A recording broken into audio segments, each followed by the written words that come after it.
Guys, welcome back to পুজোর রূপঘর। আজ আমি নিয়ে চলে এসেছি একটা সিম্পল রেসিপি, একদম হালকা ঝিঙে আলুর মাছের তরকারি।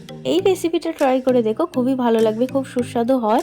মাছগুলো ভেজে নিয়েছি, তারপরে কড়াইয়ে তেল গরম করে কালো জিরে আর কাঁচা লঙ্কা আর আদা কুচি দিয়ে ভালো করে নাড়িয়ে ছাড়িয়ে নিলাম। তারপর ঝিঙে আলুটা দিলাম, দিয়ে একটু নাড়িয়ে ছাড়িয়ে নিলাম আর হালকা আঁচে ঢেকে ঢেকে ঢেকে ঢেকে এটাকে ভালো করে হালকা সিদ্ধ করে নেবো। টমেটো কুচিটা দিয়ে দিলাম, তারপরে হালকা নাড়াচাড়া করে নেওয়ার পরে তোমাদের স্বাদ অনুযায়ী নুন, হলুদ গুঁড়ো, জিরের গুঁড়ো সব ভালো করে দিয়ে দিলাম।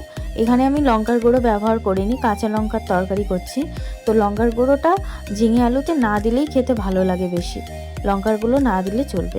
কিছুক্ষণ নাড়াচাড়া করে নেওয়ার পরে জল দিলাম, জল দিয়ে আরেকটু নাড়াচাড়া করে নিয়ে তারপরে দিয়ে দিলাম মাছগুলো দেওয়ার পরে যখন ফুটে আসবে, নামানোর সময় দিয়ে দিলাম হালকা ধনেপাতা অল্প করে।